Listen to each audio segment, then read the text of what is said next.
ওকে, দেখো এই অঙ্কটা একটু বোঝার মতো আছে আর কি। আহ, বুঝতে পারলে সহজ আর কি। মানে পনির ও তপনের আয়ের অনুপাত দেয়া আছে এখানে। দুইজন ব্যক্তির আয়ের অনুপাত দেয়া আছে। পি, পনিরকে ধরো পি আর তপনকে ধরো হচ্ছে টি। ঠিক আছে। তপন ও রবিন, তারপরে টি এবং বি, সরি আর, আয়ের অনুপাত দেয়া আছে এত। তার মানে কয়জনের অনুপাত দেখো, পি টি টি আর, তার মানে তিনজনের দেয়া আছে না এখানে। তিনজনের দেয়া আছে, এটা কি, এটা বলো তো। পি অনুপাত টি অনুপাত আর, এরকম একটা বিষয় না। দেখো এন্তার, তোমার যেহেতু তপন ব্যক্তি এই জায়গায় আছে এই জায়গাও আছে, তাহলে এইখানে এইখানে মান আছে কত বলতো, তপনের জন্য আছে 3, রাশির অনুপাতের মান 3। এইখানে তপনের জন্য মান আছে কত বলতো, মান আছে 5। তাহলে এইখানে আছে 3, এইখানে আছে 5, তার মানে কি তপনের আলাদা আলাদা বেতন, এটা বোঝায়? না, তপন তো একজন ব্যক্তি, তার বেতন তো একটাই। এই এই অঙ্কটা করলে ধরো যে ধারাবাহিক যে অনুপাতের বিষয়টা আছে না, এটা একটু ক্লিয়ার হবা। বুঝতে পারছো কি?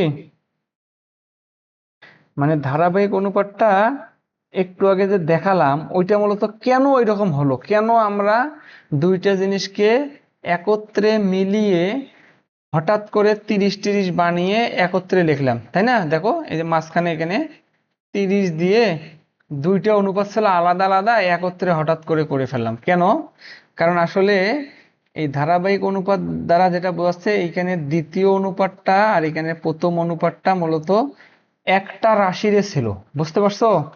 এই অঙ্কটা করলে সেই জিনিসটা আমরা ক্লিয়ার হব। কিরকম? পনির এবং তপনের অনুপাত এত, তার মানে পনিরের সাথে তপনের যখন রেশিও করছি, পনিরের বেতনের কারণে তপনের বেতন, আমাদের মনে হয় 10 মিনিট সময় আছে তাই না? হ্যাঁ, 10 মিনিট। পনিরের বেতনের কারণে তপনের বেতনের অনুপাতটা পরিবর্তিত হয়ে গেছে। আবার রবিনের বেতনের সাপেক্ষে তপনের অনুপাতটা, মানে মূল বেতনটার অনুপাতটা আলাদা হয়েছে। তো আলটিমেটলি যেহেতু তপন ব্যক্তি একটাই, তার স্যালারি যদি এক্স হয়, তো এই অনুপাতের ক্ষেত্রে ওই এক্স ছিল, এই অনুপাতের ক্ষেত্রেও কিন্তু ওর বেতনটা কিন্তু ওই এক্স এ ছিল, অন্য কিছু না কিন্তু। যার কারণে আমরা যেটা করতে পারি, যে পনিরের সাপেক্ষে তপন এবং তপনের যে অনুপাতটা আসে, সেই অনুপাতটা যদি আমরা এই রবিনের সাথে তৈরি করতে পারি, তাহলে আলটিমেটলি পনির এবং রবিনের কিন্তু একটা সম্পর্ক এরকম আসবে। কথা কি বুঝতে পারছো? বোঝা উচিত কিন্তু তোমার, যেহেতু প্রথমে এই অঙ্কটা অনেক কথা বললাম। আবার বলি দেখো, পনির এবং তপনের একটা অনুপাত যে আছে, তো তপনের যেহেতু বেতন এইখানেও যা এইখানেও একই, মানে এক্স, তাহলে যদি এই মানে তপন এবং রবিন, তপন এবং হচ্ছে রবিনের যে অনুপাত, এইখানে টি এর মান যদি মনে করো কথার কথা যদি এক্স হয়, অনুপাত এই যে রবিনের অনুপাতে যা থাকবে। আবার এইখানে আমার আছে কত, পনির এবং তপনের অনুপাত। তো এইখানেও যদি তপনের অনুপাতটার মানটা যদি এক্স আনতে পারি, দেখো তাহলে কি হবে বলতো, এই এক্স এর সাপেক্ষে এই একটা মান পাবো, আবার এই এক্স এর সাপেক্ষে এর একটা মান পাবো।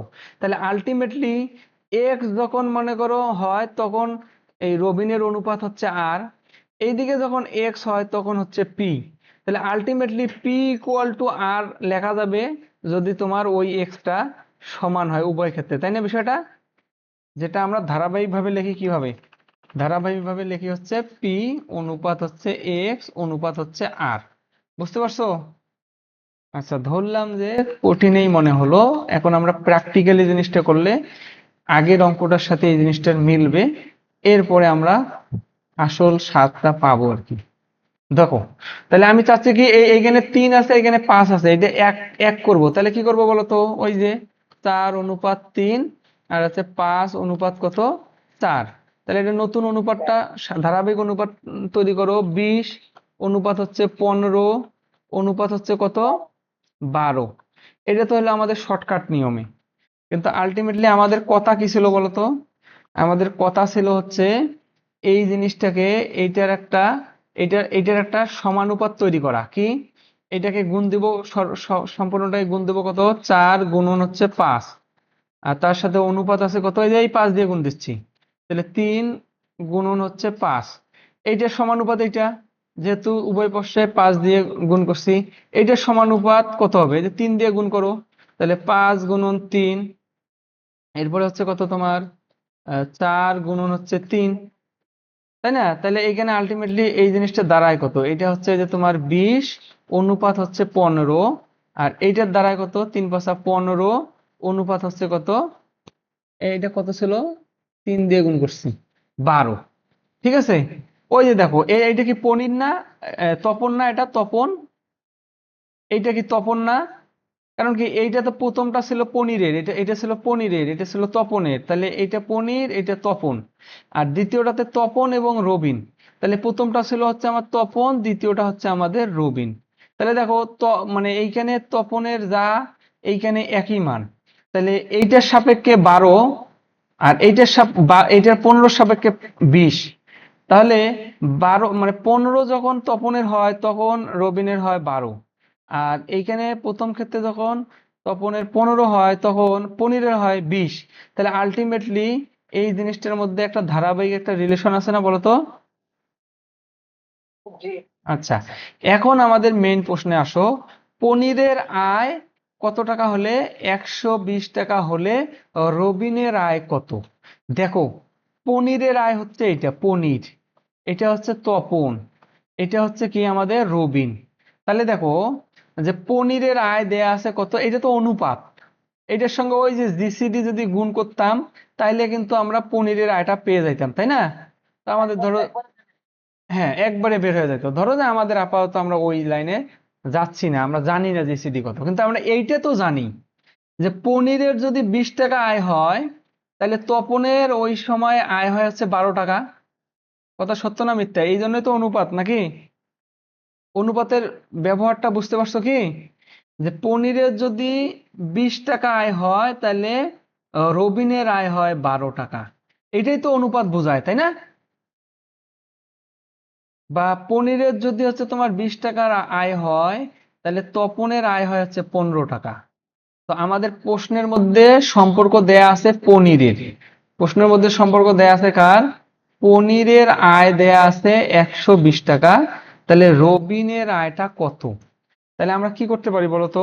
আমরা এইটা দিতে পারি না যে পনিরের যদি 20 টাকা হয়, পনিরের যদি তোমার হচ্ছে আয় 20 টাকা হয়, তাহলে রবিনের আয় হয় হচ্ছে 12 টাকা। 12 টাকা, তাহলে পনিরের আয় যদি হচ্ছে 1 টাকা হয় তাহলে হচ্ছে কত? কম হবে। কম মানে কত? ভাগ, 20 দ্বারা ভাগ, এত টাকা। এরপরে প্রশ্নের মধ্যে দেয়া আছে কত? পনিরের 120 টাকা হলে, 120 টাকা হলে যেহেতু 1 টাকায় এত, তাহলে 120 টাকা হলে বেশি হবে, তাহলে এটা গুণন হচ্ছে 120 ভাগ হচ্ছে কত? 20, তাই না? এই শূন্য কাটা 6, তাহলে 6 12 কত বলো? 72। এটা আমাদের উত্তর হওয়ার কথা না, বলো তো? মানে আমার কাজ কি জানো? আমার কাজ হলো সহজ অঙ্ককে কঠিন ভাবে করানো, আমি এটাই করি। কারণ আমার কথা হলো যে সহজ অঙ্কটাকে যদি আমি কঠিন ভাবে বুঝে বুঝে করতে পারি, তাহলে আলটিমেটলি তো ওই অঙ্কটা আর সহজ থাকলো না, কঠিনই হইলো। কিন্তু এমন কঠিন হইলো, একটা অঙ্ক যদি তুমি পারো, তুমি ওই টাইপের সকল অঙ্ক পারতে বাধ্য। আমি কি অঙ্কটা বুঝাইতে পারছি? এই অধ্যায়ের যতগুলো অঙ্ক করলা, এই অঙ্কটা মূলত এই জায়গাটায় এসে অনেকে ভুল করে, বুঝতে পারছো কি বিষয়টা? এই জায়গাটায় এসে ওই মনে করো উল্টাপাল্টা হয় আর কি। তো আমার মনে হয় যে এই জায়গাটা তুমি বুঝতে পারছো, কারণ আমরা ধারাবাহিক অনুপাতটা কি জিনিস এটা কিন্তু পূর্বের অঙ্ক থেকে এবং এইখানে এসে এবং শর্টকাট দিয়ে অনেকভাবে বিচার বিশ্লেষণ করে কিন্তু ধারাবাহিক অনুপাতটা নিয়ে আসলাম, এবং এটার মধ্যে যে রিলেশন আছে এটা থেকে এই জিনিসটা বের করতে পারলাম। আমাদের মিটিং এর আর কতটুকু সময় আছে? 2 মিনিট। তো আমাদের প্রশ্ন সংখ্যা 9 নাম্বার টাইপের শেষ। আর এই যে টাইপ করাও নাই, ঠিক আছে? তাহলে মোটামুটি এতটুকুই ওরা আজকে টাইপ করতে পারছে। এটা হলো অবস্থা। এখন বলো ইন্তাজ, 2 মিনিট আছে। আজকের ক্লাসের মধ্যে আমরা যে জিনিসগুলো দেখলাম এইগুলো সব সহজ জিনিস, তাই না?